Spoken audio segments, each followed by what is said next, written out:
샬롬, 의로우신 예수 그리스도와 함께 동행함으로 하나님의 나라와 의가 이루어지는 하루 되기를 소망합니다. 함께 나눌 말씀은 로마서 9장 30절에서 10장 4절이고 저는 10장 2절에서 4절 읽겠습니다.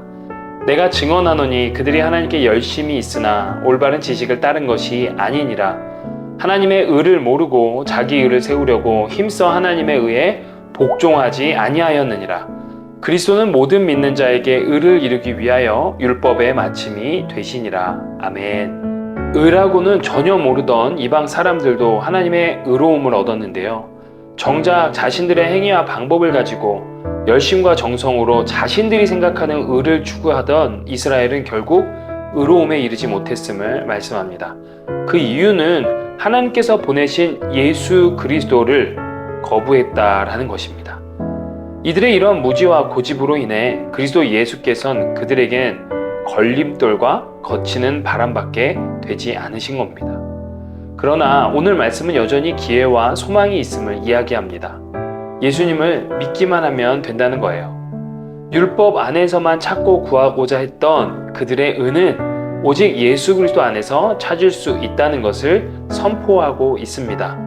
오늘 4절은요. 그리스도께서 모든 율법을 다 이루시고 마치시고 모든 믿는 자에게 의로움이 되어주셨다고 증거합니다. 율법의 마침이 되신 예수 그리스도를 통해 그 어떤 노력과 힘으로도 이룰 수 없었던 의로움을 우리에게 주권적으로 주신 것이죠. 그렇다면 결국 인간이 의지할 것은 이 영원히 해결될 것 같지 않았던 죄의 문제를 해결해 주신 여호와 하나님의 의로우심밖에 없는 거예요.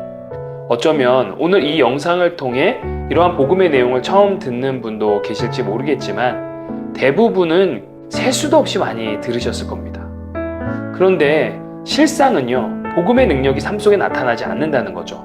열심은 있으나 열매는 쉽게 찾아볼 수 없습니다. 복음을 바꿔도 고백 따로, 실제의 삶은 따로인 거죠. 왜 그럴까요? 오늘 말씀에 비추어 보면 열심보다 중요한 것이 방향이라는 것이에요. 이스라엘의 열심은 하나님의 의도나 목적에 상관없는 철저히 자기 만족을 위한 자기 의를 위한 최선과 열심이었습니다. 다시 말해서 하나님을 온전히 의지하지도 않았기에 복종도 안 된 거예요. 우리에게 이러한 불쌍하고 어리석은 모습은 없는지 돌아보길 원합니다. 열심히 수고하고 애쓰는 것도 물론 중요하지만 그보다 앞서 하나님이 기뻐하시고 원하시는 것이 무엇인지를 구하고 살피는 열심이 필요하다는 겁니다. 이것이 우리의 기도와 간구가 되어야 하는 거예요. 그리고 나아가 그 어떤 문제도 해결하시는 하나님의 놀라운 능력을 의지하는 믿음을 구하는 겁니다. 구원의 능력 되시는 예수 그리스도의 동행하심과 우리를 의롭게 하신 놀라우신 하나님의 사랑과 긍휼, 여전히 우리의 삶을 인도하시는 성령 하나님의 능력을 믿고 의지하기로 결단하고 오늘 하루 우리에게 필요한 은혜와 믿음을 구해봅시다. 그리고 그 믿음을 통해 전쟁 같은 이 세상에 담대하게 서보기를 소망합니다.